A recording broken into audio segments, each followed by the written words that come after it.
à tous, j'espère que vous allez bien. Première vidéo dans laquelle je vous raconte le pourquoi du comment je suis parti de mon entreprise et le pourquoi du comment j'ose espérer que je ne remettrai plus les pieds dans le milieu de la vente.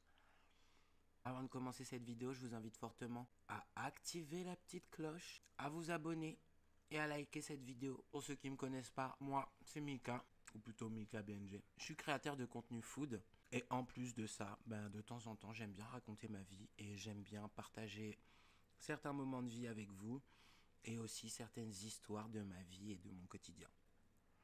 Je mange des sacrés bouchées quand même, hein. Dans la vidéo d'aujourd'hui, justement, on va parler de les raisons pour lesquelles j'ai pris la décision de partir. Déjà, il faut savoir que, donner le nom, hein, j'ai pas de tabou. Je travaillais chez Bexley, une entreprise de prêt-à-porter pour hommes et de chaussures, qui était de base spécialisée dans la chaussure de cuir et qui ensuite s'est diversifiée et a élargi sa gamme par du textile, c'est-à-dire des pantalons, des pulls, des t-shirts, des chemises, principalement les chemises d'ailleurs, des costumes. Bref, on est sur un grand dressing pour hommes. Et en caleçon, t'as besoin de t'habiller, il y a tout ce qu'il faut. J'y suis vraiment arrivé par hasard parce que à la base, moi, je travaillais dans la déco, je travaillais dans la vente, dans la déco de luxe. Après ça, je me suis retrouvé un peu pris au dépourvu puisque là où j'avais commencé, là où j'avais travaillé dans la déco de luxe, j'étais en CDD. Donc du coup, il a fallu que je retrouve un travail en urgence. Ce fait, en fait, j'ai trouvé un poste en tant que responsable adjoint à la chaise longue. Rien à voir, pas du tout mon univers, mais c'est pas grave. Donc j'ai travaillé là-bas pendant 2 ans. J'y ai vécu l'une de mes pires expériences. La raison pour laquelle j'ai vécu une de mes pires expériences, c'est que j'avais une manager qui était merdique, qui ne supportait pas que tout se passe bien dans son environnement en fait. J'avais besoin de chaos. En tout cas, c'est comme ça que je l'ai ressenti. C'est comme ça que je l'aperçois toujours, puisque après mon départ, il y a encore eu des problèmes. Et malgré le fait qu'elle disait qu'elle avait compris que son comportement n'était pas un comportement approprié, elle n'a jamais changé. Et il a fallu que le nouveau régional se rende compte de ce qui se passe pour qu'elle commence à changer. Apparemment, les échos que j'ai eus. Bref, suite à ce poste de responsable adjoint, donc voilà, moi, j'étais prêt à travailler ailleurs, mais pas en tant que vendeur. De mes amis qui me propose un poste de vendeur évolutif très rapidement, puisque son adjoint part dans quelques mois. Je me dis, ok, je voulais plus faire de vente, mais on a besoin de moula, les gars. Kat a besoin de moula, donc vas-y, accepte. Et puis en plus, tu vas vite évoluer, puisque dans 1 mois et demi, l'adjoint n'est plus là, donc tu seras l'adjoint de ton pote. Et voilà, tranquille. Donc je commence en CDD pour dépanner, et de là, on me signe un CDI. Et au début, tout se passe très bien, hein. Je travaille avec mon pote, il habite dans la même ville que moi, donc du coup les plannings sont très bien faits, puisque je peux prendre des trains en conséquence, enfin en rapport avec mes plannings. J'avais pas à me plaindre quoi. Il vient le moment où on a une nouvelle régionale. Que lui, mon pote aussi, était en concurrence pour obtenir ce poste de régional. C'est une autre personne qui a obtenu ce poste. De décembre jusqu'à mars 2022, tout se passait très bien. Le taf était fait, les chiffres étaient faits, on avait des primes, j'étais très bien payé. En tant que vendeur, je montais jusqu'à 1007, des fois 1008. J'avais pas à me plaindre. Puis, la régionale est arrivée. Pour ceux qui ont besoin de savoir ce qu'est une directrice régionale, c'est la directrice des managers. En fait, elle va gérer une région et son objectif à elle, c'est que les magasins soient bien tenus, qu'ils soient à peu près tous similaires, qu'il n'y ait pas un truc qui dépasse, que les vitrines soient faites, que le chiffre soit fait, que les équipes se tiennent, enfin voilà. C'est la manager des managers. Quand elle arrive, bien évidemment, pour pouvoir connaître les équipes, elle fait des entretiens individuels. Et avant cet entretien individuel, elle me demande, c'est comme ça vaguement en fait, oui, c'est quoi ton parcours, quels sont tes objectifs, où est-ce que tu te vois dans Bexley et tout ça. Je suis une personne, je suis assez franche, ça peut porter préjudice d'ailleurs. Je venais d'entreprendre une formation de déco depuis déjà plusieurs mois, en parallèle du travail que j'avais avant. Moi, j'avais précisé que voilà, mon ami m'a embauché pour être son adjoint. Je veux être responsable adjoint du magasin, mais que en parallèle, mon objectif, en fait, c'est pas de passer toute ma vie chez Bexley, mais d'ensuite éventuellement être à mon compte et gagner mon propre beurre, quoi. Je pense qu'en fait ça a pas dû trop lui plaire parce que je lui avais dit aussi que je faisais les réseaux sociaux et que J'avais bien envie de développer mes réseaux sociaux. Donc pour elle, en fait, tu sais, vu que t'es pas, tu ne vis pas, tu ne manges pas, tu ne dors pas Bexley. En tout cas, tu ne dors pas l'entreprise, quoi. Tu ne dors pas la marque.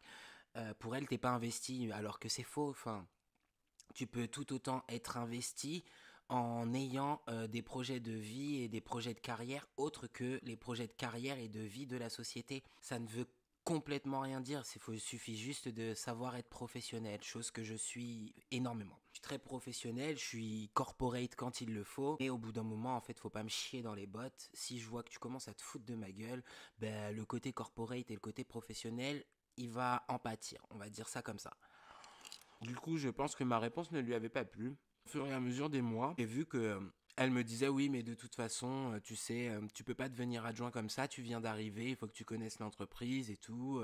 Faut au moins 1 an ou 2. Et moi, je lui ai dit, mais en fait, j'ai 34 ans. Rester 1 an ou 2 pour devenir adjoint alors que c'est mon poste de base, non, c'est trop. Je dis moi, dans 6 mois, 1 an grand max, très grand max, je veux être adjoint, voire plus haut. Et à chaque fois, en fait, donc après tous les mois, on avait des entretiens individuels avec une grille d'objectifs à respecter. Et donc, elle te disait si tu avais atteint les objectifs ou pas. En fait, elle était très dans l'excès de zèle. Elle était responsable de base à Lyon de la plus grosse boutique. Elle est passée régionale, commençait à plus se sentir volée. Et du coup, bah déjà, elle commençait à mettre des objectifs qui étaient plus atteignables. Elle mettait des bâtons dans les roues. Moi, je l'ai très vite vu. Mon responsable l'a vu aussi et ça a commencé à le démotiver un petit peu, ce qui est normal. Et je lui disais, mais t'inquiète pas, le karma va très vite faire son boulot. Bref, avec le temps, à chaque fois, elle me disait, tu vois, t'es pas prêt, je vais être transparente avec toi. La boutique dans laquelle t'es, il n'y a pas de poste d'adjoint à pourvoir, donc ce sera ailleurs. Ok, moi je veux déménager à Bordeaux, donc au pire, mon objectif, ça sera d'être muté à Bordeaux. Ouais, mais en gros, elle avait déjà dans la tête que je n'évoluerais pas dans cette société-là. Très bien, ok, pas de problème. Fin de printemps, début été 2022. En fait, elle a dû faire une connerie, elle a dû faire quelque chose qui n'a pas plu à notre directeur de réseau. Le directeur de réseau, c'est celui qui est le manager de la directrice régionale et le manager des managers. Donc le directeur de réseau, lui, il gère tout le réseau France. Comme c'était excusez-moi du terme, mais c'était un bon connard qui n'assume pas ses choix et qui n'ose pas dire les choses quand elles doivent être dites, mais qui essaie de te faire comprendre en tournant autour du pot, petit serpent. Il a puni sa directrice régionale et l'a humiliée pendant une réunion devant tous les managers. Donc, perte de crédibilité. Suite à ça, la directrice régionale s'est mise en arrêt maladie. Moi, je veux pas travailler dans ce genre d'ambiance. Puis après ça, en fait, mon responsable, il a été licencié. Il a été licencié pour une faute d'inattention. Du coup, il n'y avait plus de manager. Il fallait bien qu'il y ait quelqu'un qui gère quand même... qui gère un peu tout ça. Moi, j'avais pris un peu ce rôle. Donc, du coup, il nous envoyait des mails à longueur de journée. Il nous demandait de faire des chiffres impossibles alors qu'on était en sous-effectif. Les vacances, c'était hyper compliqué de les obtenir comme on voulait. C'était la merde. Clairement, pendant 6 mois, ça a été la merde. Et là, moi, je me suis dit, en fait, non. Non, Mika, en fait, non. Tu n'es pas assez payé pour ça. On ne veut pas de toi dans l'entreprise puisque tu as trop franc du collier. En plus de ça, tu n'évolueras pas même si tu fais tes preuves. Stop. Franchement, je vais pas vous mentir, j'ai eu de la chance. J'ai eu un accident de travail puisque je me suis pété le dos. Et de ce fait, en fait, c'est là qu'a tout commencé. Puisque j'ai déménagé en juin, j'avais réussi à faire pas mal d'économies. J'avais des bonnes économies pour une première, chose que je ne savais pas faire avant. J'avais réussi à mettre énormément d'argent de côté. Et au mois d'octobre, je me suis pété le dos au travail en portant un carton. Sauf que comme il n'y avait pas de responsable, des personnes pour signer les papiers et faire la déclaration d'accident de travail, etc. Du coup, le jour où je me suis pété le dos, j'ai bien prévenu tout le siège et tout, que je m'étais fait mal, que j'allais chez le médecin, etc. Je sais pas si ça a été voulu ou pas. Là que l'enfer a commencé, puisque ils ont fait en sorte que je ne touche pas à mes indemnités d'accident de travail tout de suite. Déjà de une parce qu'ils ne m'avaient pas envoyé les documents nécessaires à la déclaration auprès de la sécurité sociale. Et en plus de ça, ils n'avaient pas rempli les papiers correctement. Il m'a fallu 3 mois pour obtenir les documents nécessaires. En attendant, j'étais que en arrêt maladie, donc j'ai 70% de mon salaire au lieu d'être à 100%. Ça, c'était une des premières raisons. Mes économies y sont passées. Toutes les économies que j'avais faites pour pouvoir partir en vacances cette année ont été bazardées à cause de ça. Et en plus de ça, le jour où se sont enfin décidés à faire cette fichue déclaration d'accident de travail, ils ont émis une réserve auprès de la sécurité sociale quant à la véracité de mes propos et de ma déclaration. En gros, comme si j'avais menti. Il y a eu une enquête de la sécurité sociale. Pendant cette enquête, en fait, je n'avais toujours pas le statut d'accident de travail. Il faut savoir que ça a duré jusqu'à mars de cette année. Donc de octobre à mars, j'ai été en accident de travail, sauf que j'étais en arrêt maladie et que je n'étais pas payé. Suite à ça, il y a eu un nouveau régional, très avenant, très sympa, auquel j'ai expliqué tout ce qui s'était passé et il me croyait pas, tu vois. Quand je suis revenu de mon accident de travail, on m'a tout de suite demandé mais qu'est-ce que tu veux faire ?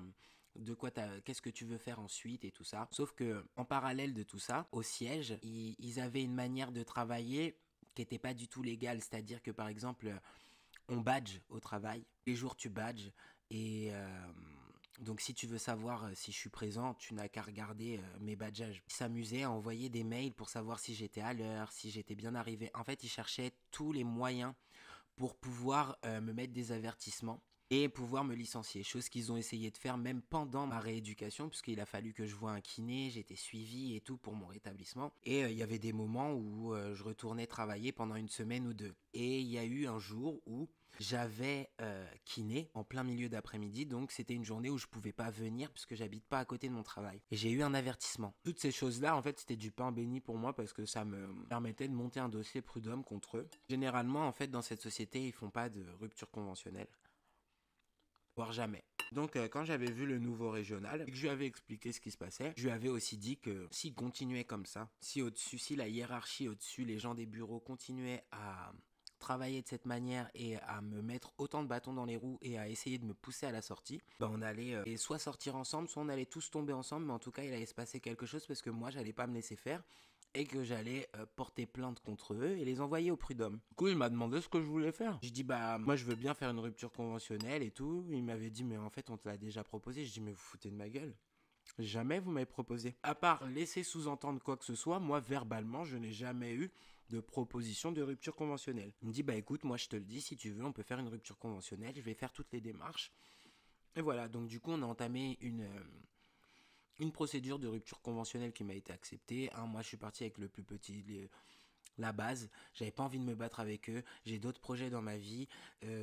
J'ai pas envie de me bourre-circuiter l'esprit. Bourre-circuiter. Bourre-circuiter, c'est un nouveau verbe. Je bourre-circuite. C'est un mélange de court-circuit et boursouflé. Bourre-circuiter. Il fallait juste que je respecte mon engagement de travailler jusqu'au 17 avril. Et en fait, pendant toute cette période de problème, je me suis rendu compte que j'étais plus moi-même.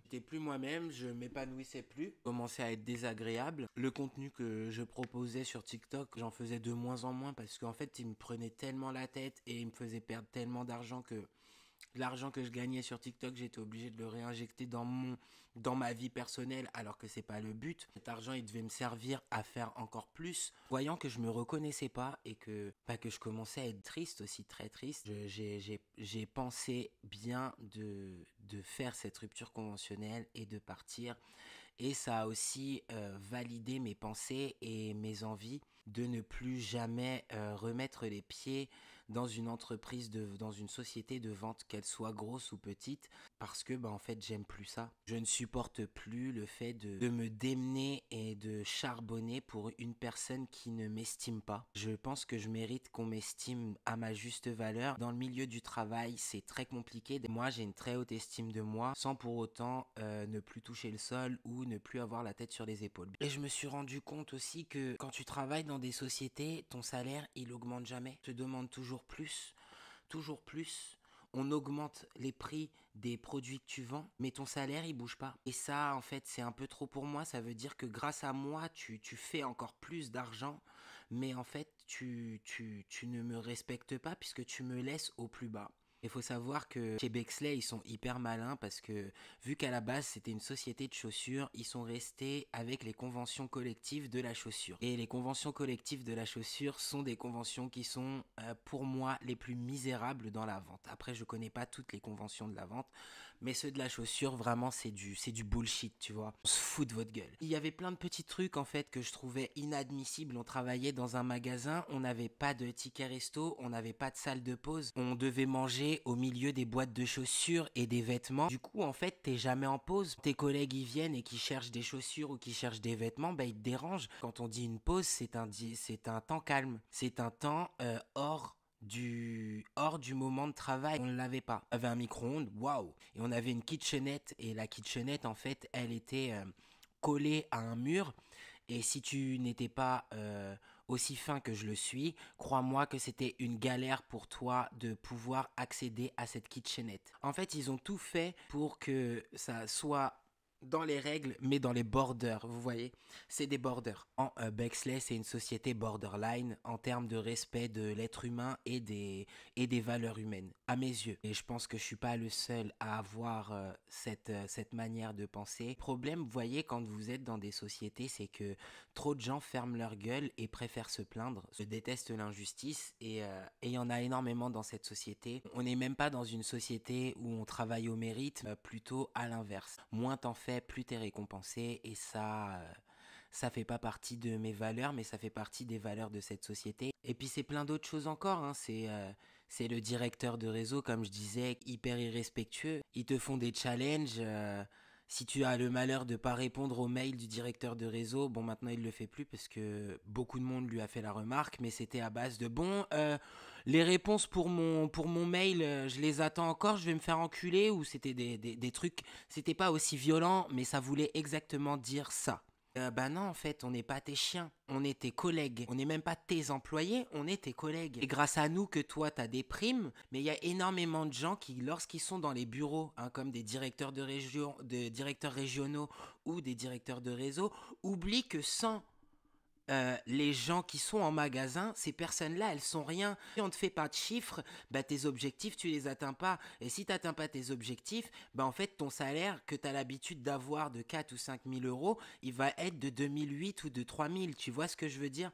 Sauf qu'ils ont tendance à l'oublier parce que nous, on se dépasse toujours pour nous aussi obtenir nos primes. Et c'est chiant parce qu'en plus, c'est toujours plus. L'année dernière, tu fais 145 000 euros. Bah, cette année, en fait, c'est pas 147 ou 148, faut que tu en fasses 152. Ah, c'est moi et ma vision des choses, encore une fois.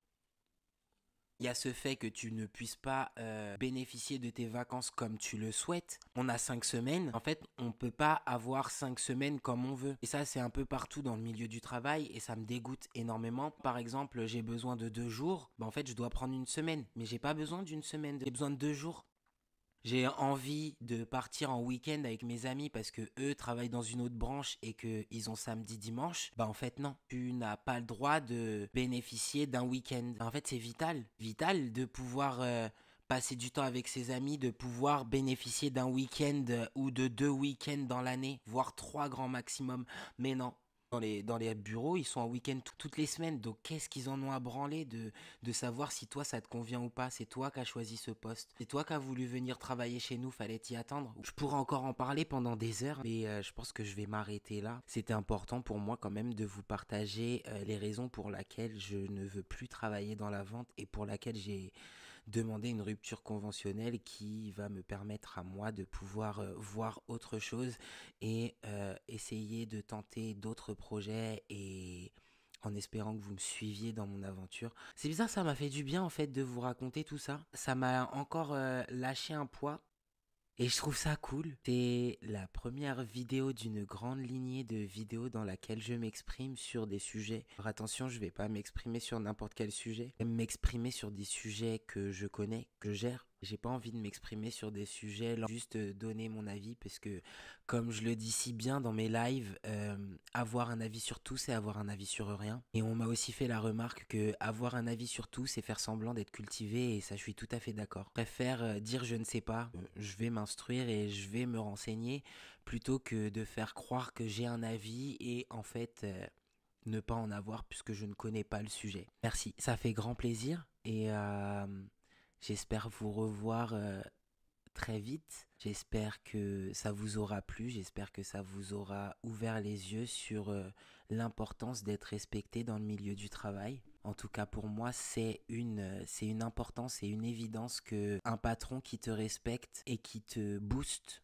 et qui voit ton travail, c'est un patron qui a tout compris. Une société qui te respecte aussi, qui te paye en conséquence, c'est une société qui a tout compris. Et généralement, les patrons, ils ont tendance à oublier ça, c'est que un employé, au mieux il est dans une société et au plus il est productif. Sauf qu'aujourd'hui, on cherche pas à savoir si tu es bien dans la société, on cherche juste à savoir si tu es encore capable de m'apporter de la moula.